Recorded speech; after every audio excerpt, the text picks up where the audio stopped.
лежа на заснеженном газоне перед своим домом, я черчу руками и ногами снежного ангела и прошу: Дедушка Мороз, ну или Санта, унесите меня в теплые края. Кажется, сработало. Пляж, песок, отель и океан. Ура! Купаться!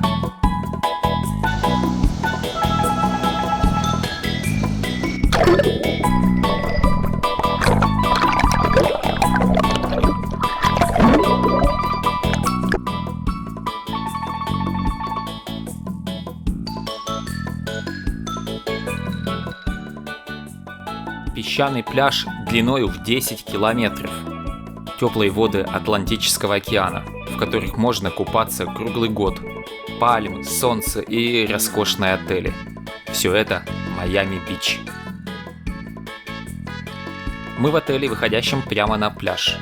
Не самый роскошный отель, но я здесь за этим. Посмотрите, какой вид из окна. Море, здравствуй. А точнее, океан. А где-то на горизонте высотки даунтауна Майами. Но мы не в Майами, а в городе под названием Майами-Бич. Посмотрим на карте, чтобы стало понятно. Мы на юге США. Майами – самый южный город-миллионник США. Но рядом есть остров, обведен красным пунктиром, все восточное побережье которого – полоса пляжа. И на острове город Майами-Бич, то есть Майами-пляж. Кто же те Деды Морозы или Клаусы, кто создал эту летнюю сказку? Обратимся к истории. У города 3 основателя: землевладелец, банкир и предприниматель. Их имена увековечены в названиях улиц, зданий и парков.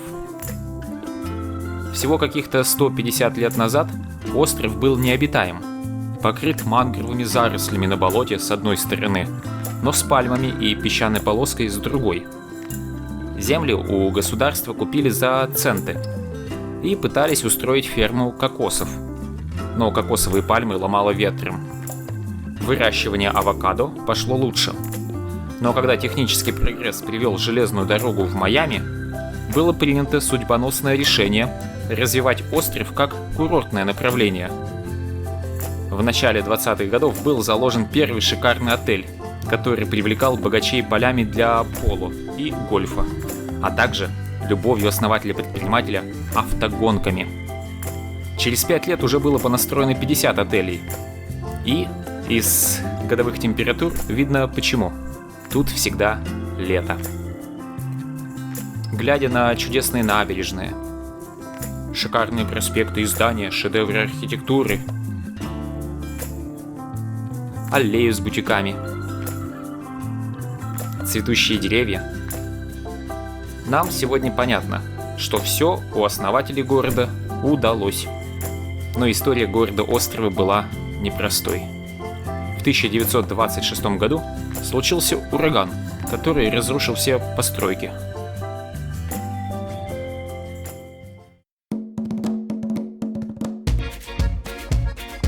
Сейчас я еду по Коллинз-авеню. Вокруг отстроены современные дома, и у меня есть возможность рассказать основные исторические моменты из истории Майами-Бич. Город только начали восстанавливать после урагана, как случилась Великая депрессия. Миллионы людей остались без работы и средств к существованию. Но Великая депрессия мало затронула круг богачей. Они как отдыхали в роскошных отелях, так и продолжали отдыхать. А городская управа Майами-Бич даже обзавелась новым шикарным зданием, как бы говоря, у нас в Майами-Бич все по-прежнему. Увы, депрессию финансово не выдержал один из основателей проекта, тот, который предприниматель, разорился подчистую и спился, здесь же на острове. Он крепко вложился в Нью-Йорке, а там во время депрессии все было печально. Дальнейшему росту Майами-Бич способствовало зарождение американского среднего класса, у которого появились деньги и время на отдых. Правда, потребности у этого класса привели к расцвету казино и к появлению мафии на острове, но таковы условия развития девелоперского проекта. Земля все время режется на более мелкие участки и выгодно перепродается, уже не под роскошные отели, а под небольшие. для богачей тоже нашли выход. Насыпали искусственные острова, почти удвоив площадь города, но застроив их уже не микроотелями, а шикарными виллами. Сегодня даже экскурсия на катере есть, посмотреть на дома знаменитостей. Во время Второй мировой войны на острове размещали военные базы подготовки солдат. И многие из тех, кто оказался здесь на учениях, вернувшись после войны домой, вспоминали шикарные песчаные пляжи, пальмы и тропический климат. Как продолжение исторической дискриминации, в США в первой половине 20 века евреям часто не разрешалось покупать недвижимость, процветал антисемитизм. Но Великая депрессия исправила ситуацию в Майами-Бич. А в послевоенные годы многие дискриминационные правила смягчили или отменили. И у евреев появилась возможность покупать недвижимость в хороших районах, участвовать в отельном бизнесе. В госпитале врачам-евреям можно было получить практику, то есть устроиться на работу по специальности. И к 1970 годам почти 80% населения Майами-Бич составляли евреи. Следующая волна развития Майами-Бич пришлась на 60-е. Стали массовыми авиаперелеты, а также появились и стали доступны кондиционеры. И тут же половину острова застроили высотками отелей, новыми, огромными, с бассейнами во дворе. Такие, как мы видим в старых фильмах о Джеймсе Бонде.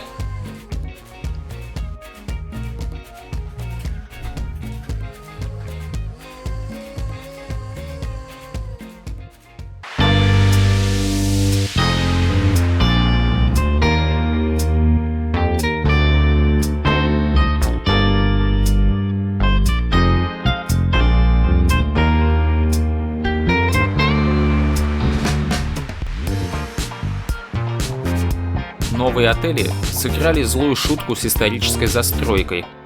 Никто не хотел ехать в старый маленький отель без кондиционера. Дома ветшали.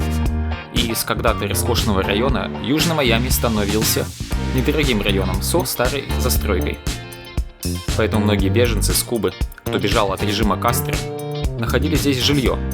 Так начала формироваться испаноговорящая диаспора. Сейчас за окном автомобиля как раз мелькают дома из старой застройки 30-40-х годов. Глядя на них, сложно поверить, что в 70-е годы на полном серьезе рассматривали проект по сносу всего вот этого под новую застройку. Во всем мире девелоперы одинаковы. Урвать участок, воткнуть высотку с малюсенькими квартирами, часто даже студиями, и загнать втридорога. А здесь, с видом на океан и вечным летом, сделать все это проще простого. Но нашлась отважная женщина, которая разглядела историческую и художественную ценность района. И большую часть старой застройки удалось спасти. Но об этом позже. А сейчас на пляж.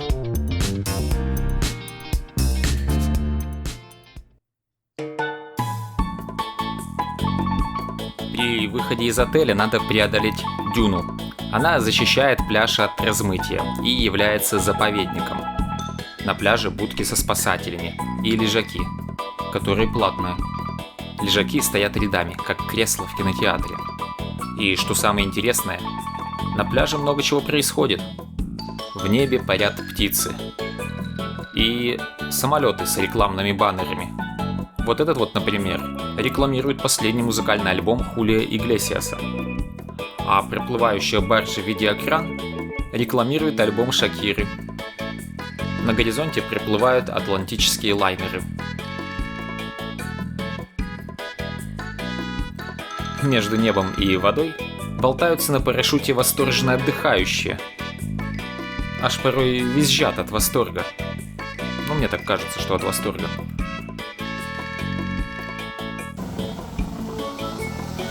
Иногда прилетает не самолет, не птица, а чудо с мотором. Параплан. Даже два параплана. Парапланы планировали, да не выпланировали. Нет, в этих все получилось. Ну а дальше...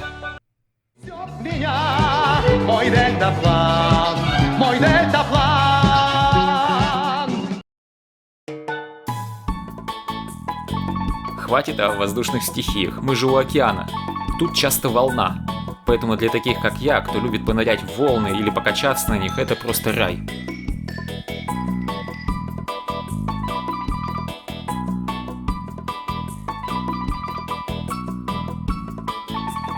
Большинство отдыхающих заходят в воду по пояс и просто перепрыгивают волны.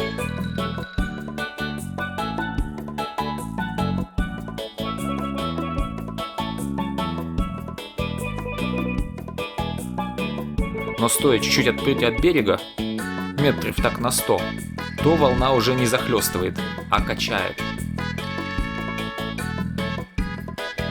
Я как следует подготовился. Не люблю мазаться кремом от солнца, поэтому футболка с длинным рукавом, крем только на лице и темные очки для плавания.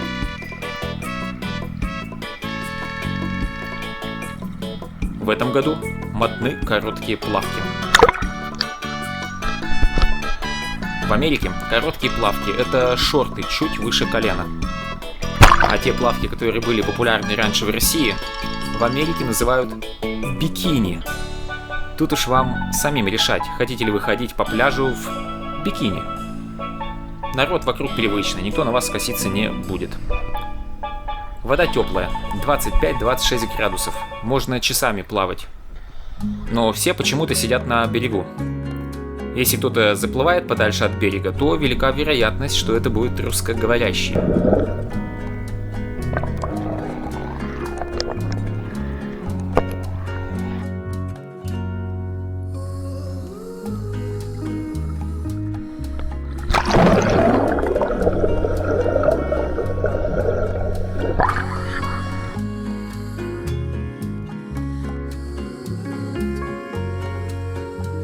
Есть и те, кому волны тоже в кайф. Это серферы.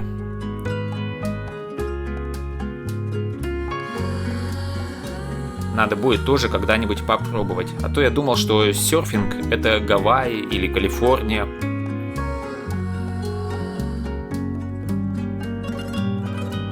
А этому нужны не волны, а ветер. Виндсерфер с парусом. Завидую, круглый год кататься может. Вот это уже кайтер, но необычный, а на фойле. Это подводное крыло такое. Есть и менее активные занятия.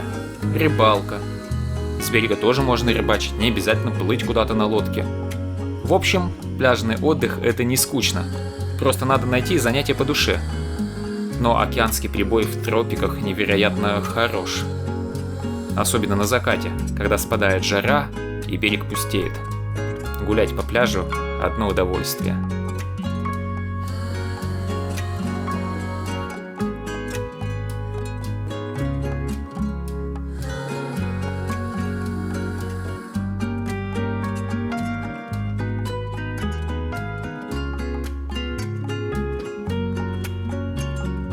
А лунные дорожки ночью.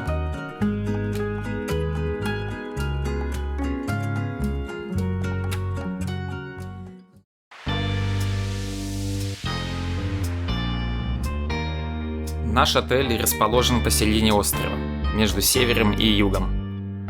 Мы возвращаемся к исторической застройке на южном пляже и приезжаем по легендарному Ocean Drive. Если хотят показать Майами, то скорее всего будут показывать эту улицу. Хотя напомню еще раз, это город Майами-Бич. Во время ковида автомобильное движение перекрывали на улице целиком, и это была пешеходная зона. Сейчас оставили одностороннее движение. Вся улица — это кафе и отели. Вторым рядом за отелями построены несколько многоэтажных парковок. Стоят $2 в час, но иногда они целиком забиты. Приезжая на машине, возникает чувство дежавю. Будучи студентом, я играл в GTA, и игровой мир был создан как копия Майами-Бич. Смотрите сами.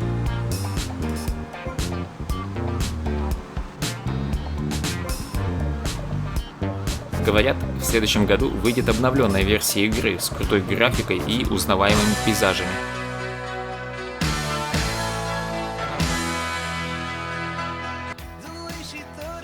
Надеюсь, выпустят версию и для компьютеров, не только для консолей. Сама улица 2 километра.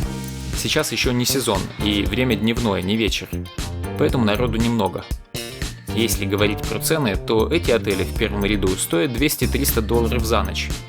Есть несколько шикарных, как тот, который в доме, где жил Версаче. Там уже и по 1000 за ночь может быть. Кафе по ценам выше среднего, но не в разы. Ужин с крабом и устрицами за $40. Бутерброд за 15. Перед дорогими ресторанами парковка по типу валет. Это когда даешь ключи от машины и ее для тебя припаркуют поблизости, а потом, после ужина, подадут машину прямо к подъезду, но это все за дополнительную плату.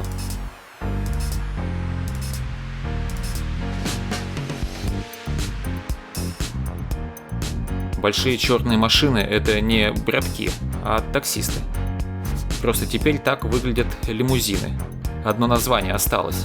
Закажешь лимузин, а приедет здоровенный джип. Еще имейте в виду, вечером здесь парковку не найти, даже не в сезон. Зато легко найти огни, музыку и веселье.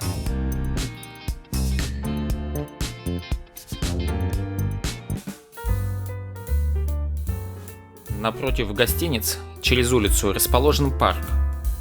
Поэтому очень удобно прогуливаться, укрываясь время от времени в тени пальм. Под прямым солнцем жарко, несмотря на то, что всего лишь конец марта. Мне попался пасмурный день. Так будут лучше видны здания и их цвета. Культовое здание – символ улицы Колони Отель. Один из первых построенных после урагана 1926 года. А сейчас еще и самый фотографируемый. Все это, как я уже упоминал, хотели снести. Но быстро сформировалась группа активистов. И в итоге, после долгих лет их усилий, более 800 зданий получили статус исторического наследия. Хотя надо понимать, что это застройка конца 30-х, и сотни лет не будет.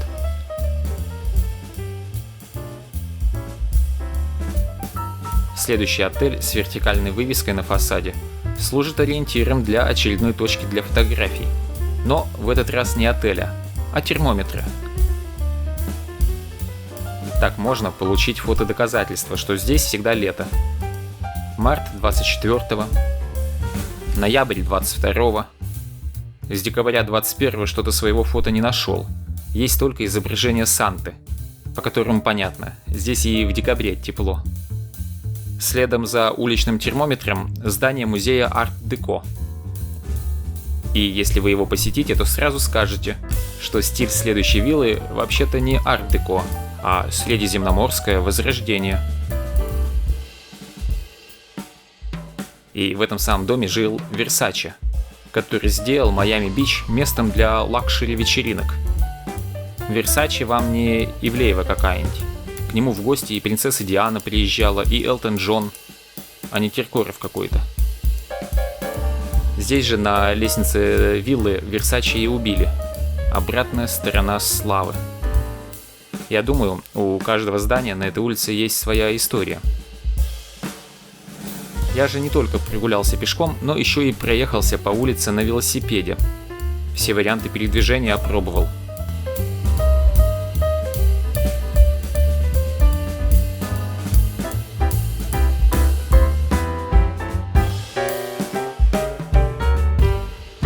У меня тоже есть любимое здание. Не знаю почему, но это отель Альпин. Ну а если видите вот это здание, то это значит, что мы прошли всю улицу, и можно охладиться в Starbucks. Он напротив.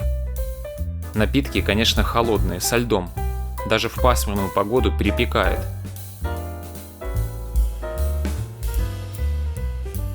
Ocean Drive – чудесное место. Прямо обязательно к посещению, если доберетесь до Майами.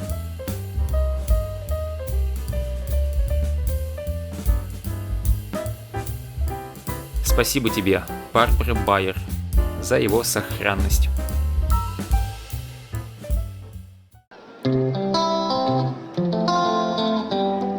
Наш отель из тех шикарных отелей, которые были здесь построены в 50-е. Тогда он назывался Empress и был роскошен по меркам тех лет. Сменил нескольких владельцев и сейчас последние лет 20 принадлежит группе Holiday Inn. Дворовое озеленение стало лучше за эти годы, пальмы подросли. А на зеленой лужайке у бара я повстречал игуану.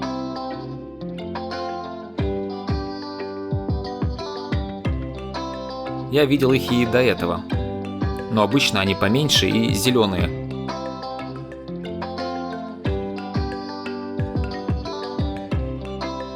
Это же просто гигантская и с более сложным окрасом. Из бара ей перепала пара долек ананаса. Видимо, стараются накормить, чтобы уже сытая на туристов не кидалась. Шучу, они игуаны травку кушают. Но если рассердить, может и зубами цапнуть, и хвостом с шипом припечатать.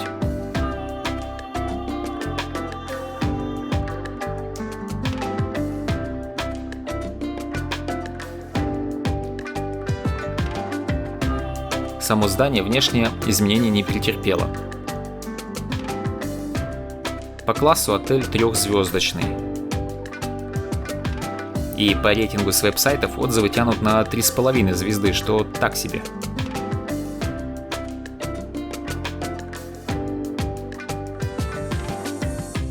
Ремонт не свежий, цена высока.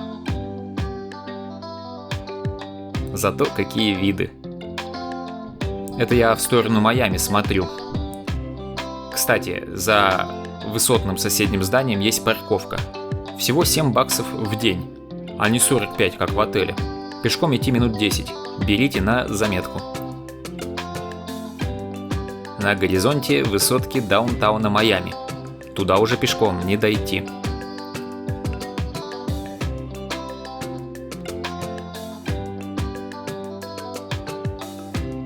Номер стандартный для Holiday Inn. Интерьер посовременнее, чем холлы и коридоры. Но вид из окна решает все. Океан и пляж. Внизу ресторан. Завтраки у нас были включены, но они умудрились и яйца Бенедикт испортить. И вообще, вся еда не очень. Мы в итоге перестали на завтраки ходить.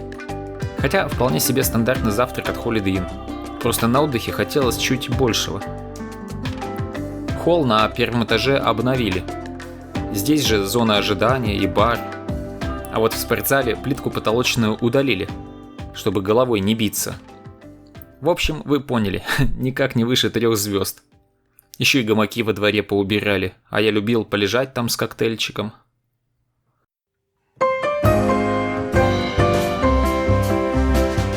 Из отеля отправимся на прогулку.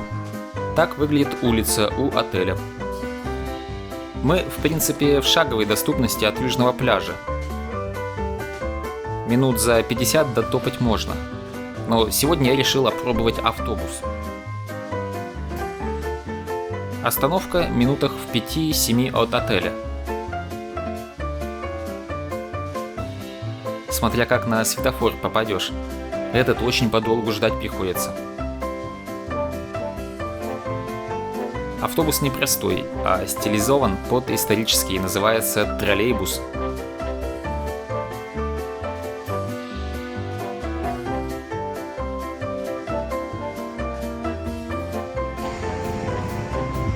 Иду на троллейбус, но, как видели, вот на это опоздал, будем ждать следующего. Обещают каждые 20 минут, посмотрим. Да, пришлось ждать 20 минут.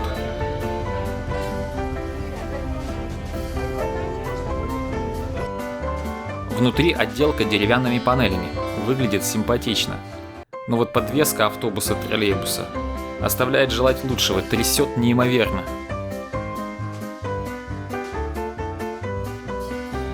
А что вы хотели, автобус-то бесплатный. Но, как гласит народная мудрость, лучше плохо ехать, чем хорошо идти. А здесь просто обзорная экскурсия. Есть несколько маршрутов, надо быть внимательным, не запутаться, куда какой едет.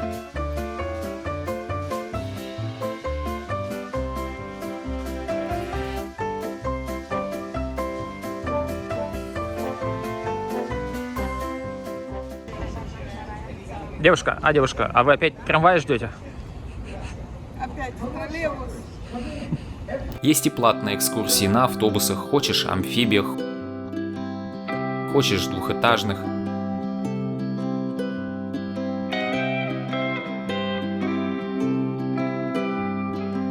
Но мы Опять нагулявшись в центре, воспользуемся бесплатной опцией.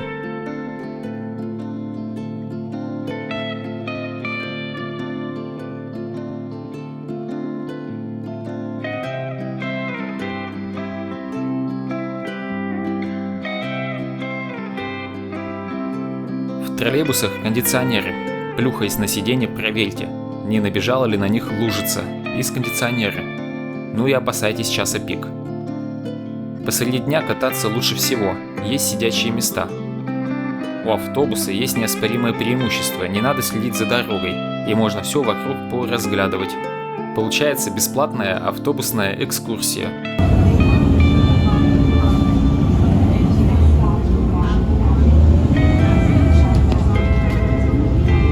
Самому по бульварам города днем пешком столько не находить.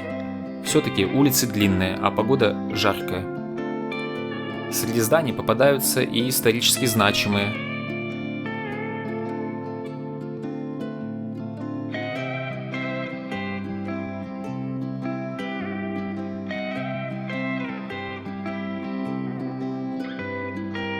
И многоэтажки современной застройки. Улицы зеленые, чистые. Бездомных здесь гоняют, потому они попадаются редко. Скорость движения ограничена в районе 50 км в час. Ну или, если быть точным, 30 миль. Перед школами надо замедляться до 15 миль. Из-за многочисленных светофоров, а у автобуса еще и бесчетных остановок, поездка выходит весьма неспешной. На центральных улицах пешеходы еще ждут светофоров, но на маленьких второстепенных улицах не заморачиваются, прут куда и когда хотят.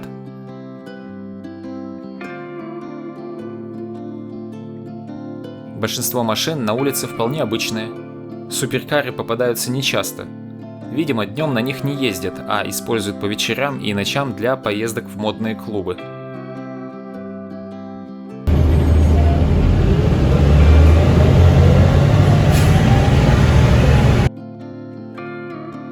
Мы немного схитрили. Использовали автобус не только как экскурсию, но и как средство передвижения до супермаркета. Такое ощущение, что единственного на весь Майами-Бич. Остальные продуктовые магазинчики маленькие и с ограниченным выбором.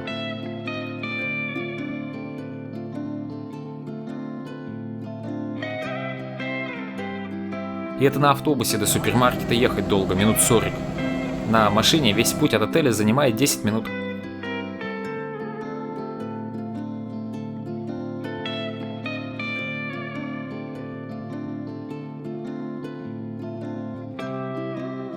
Не надо груши, я знаю, с чем они их околачивают.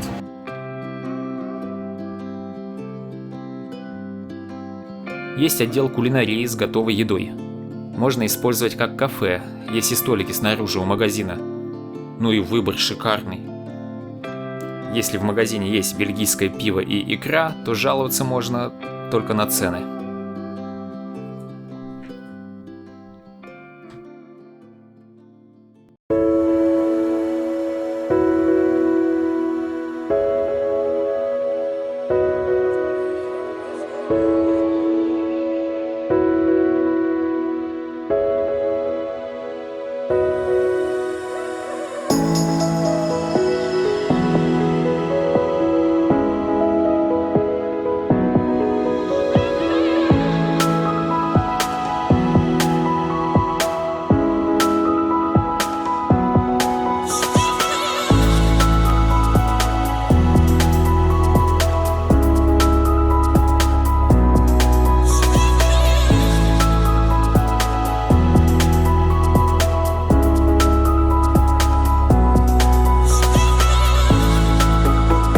Если и ходить по улицам пешком, то надо ходить в самых интересных местах.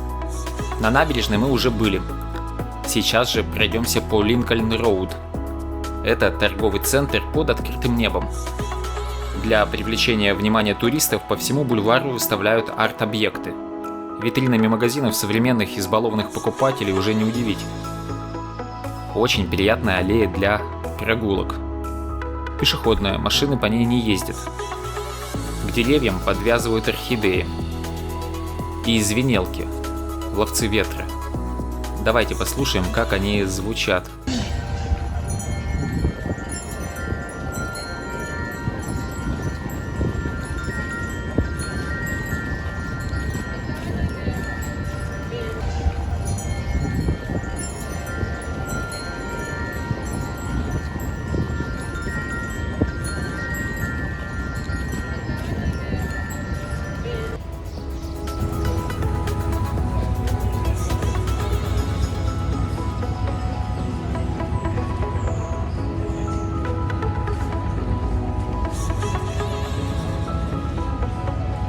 пытался услышать звон от нее, но что-то не идет.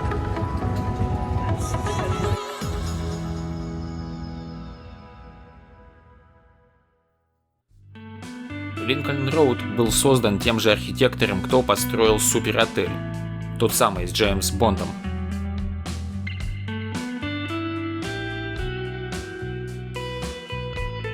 Проезжую дорогу перекрыли, и это стало одним из первых пешеходных моллов Америки.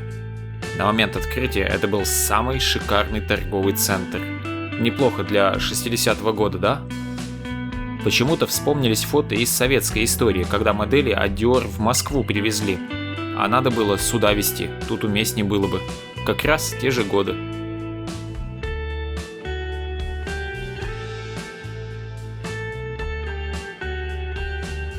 На самом деле, это самое большое собрание кафе в одном месте. Столько я нигде не видывал.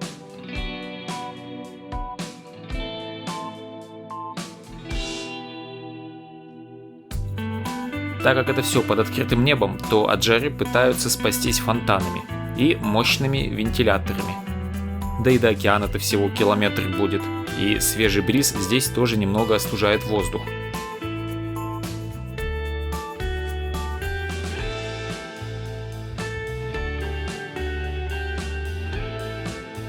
Часто у входа в кафе стоят зазывалы и приветствуют прохожих.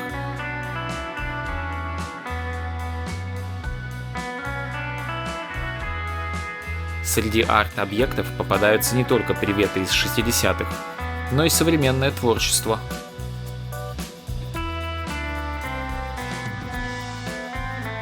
Никогда не был фанатом трансформеров, ни одного по имени не назову.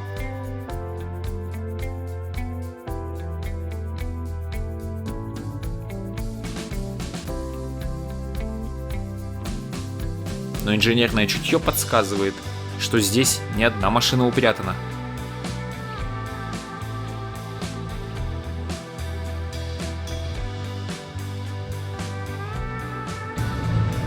Здесь должен быть глушитель.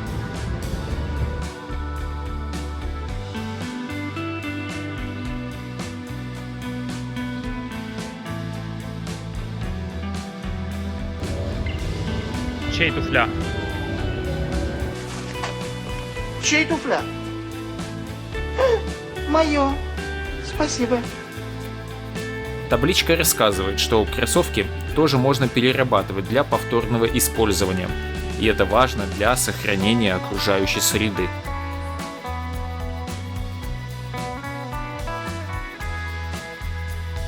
Мультиплекс, кинотеатр, концертный зал, колони-театр, арт-центр со студиями и галереями, 200 бутиков.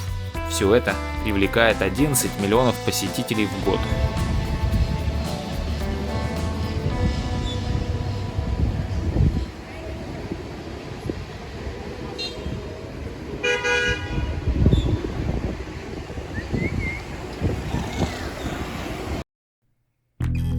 Вообще забавно выходит. В моем любимом фильме «Форест Гамп» главный герой сидит на скамейке и рассказывает историю своей жизни, в которой он стал свидетелем важных сцен из истории США. Также и Майами-Бич. История города включает в себя все значимые события, и глядя на развитие города с момента зарождения и до сегодняшних дней, в исторических деталях отражается жизнь всей страны. Тут и спекуляция с землей, с проведением железных дорог, ревущие 20-е с нуворишами, и Великая депрессия, и Вторая мировая война, и зарождение американского среднего класса с его ценностями и гламуром 60-х-70-х, упадок 80-х-90-х, откуда и криминальный контекст компьютерной игры GTA, возрождение шика в конце 90-х, с трагической историей Версаче, но и спекуляционный рост уже не земли, а недвижимости в 2000-х. Сейчас Линкольн-Роуд проходит стадию упадка былого великолепия. Аналога Мэдисон-авеню, что в Нью-Йорке, из него создать не удалось. А в современное время маркетплейсов и онлайн-магазинов публику витринами бутиков уже не заманишь. Хотя наша Маша мартинсы здесь себе купила. Тут налога с продаж в Майами нет, можно и сэкономить на брендовых вещах. На Линкольн-Роуд Витрины бутиков сработали в 50-е. В 90-е удалось оживить место за счет искусства. А сейчас меняют вектор развития в сторону урбанистики, создания крутого уличного пространства. Привет из 90-х, Колони театр.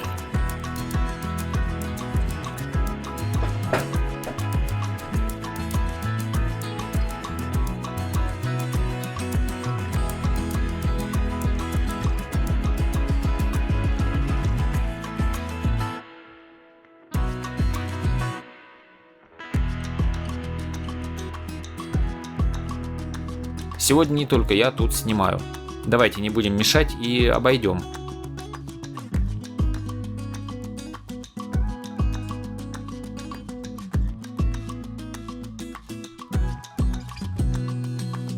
Ну и нельзя не зайти за мороженым.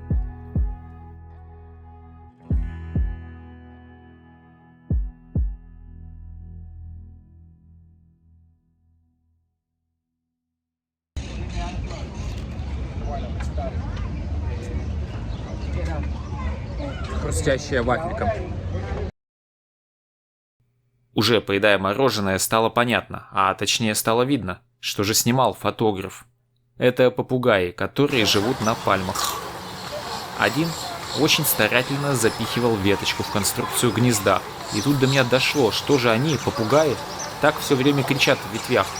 Это не матерятся на своем попугайском, как прораб на стройке. Он уже там что-то поругивается.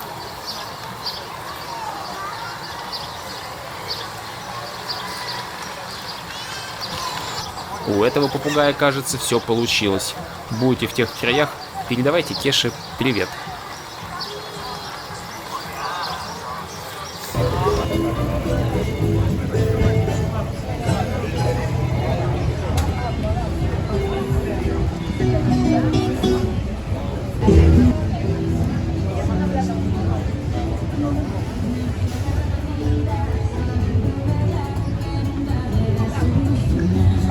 Давай!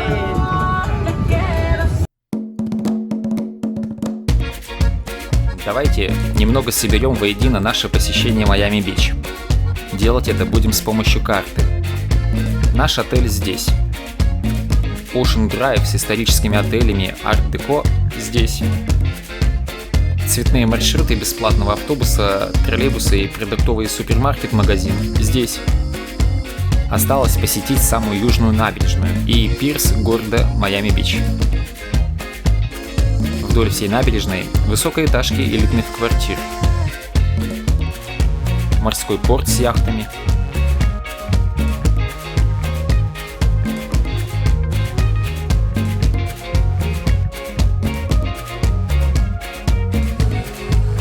Есть и городской парк.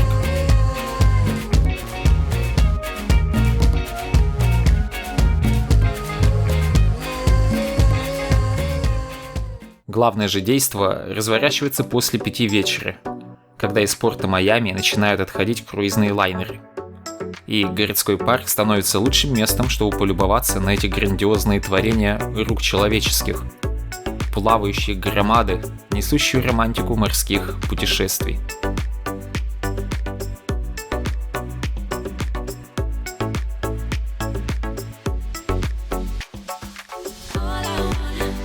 Отплывают один за другим, по несколько штук каждый вечер.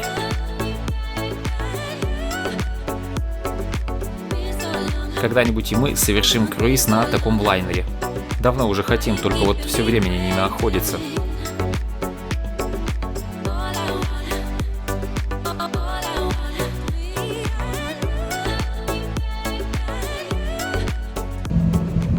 Для туристов есть дневные экскурсии на малых катерах. Но будьте осторожны, волна делает прогулку некомфортной.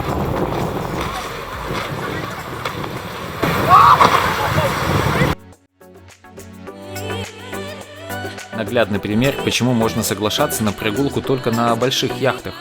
Их уже так не подкидывает. Промежуточный вариант. Но все равно, даже на билете пишут, что беременным не рекомендуется из-за тряски.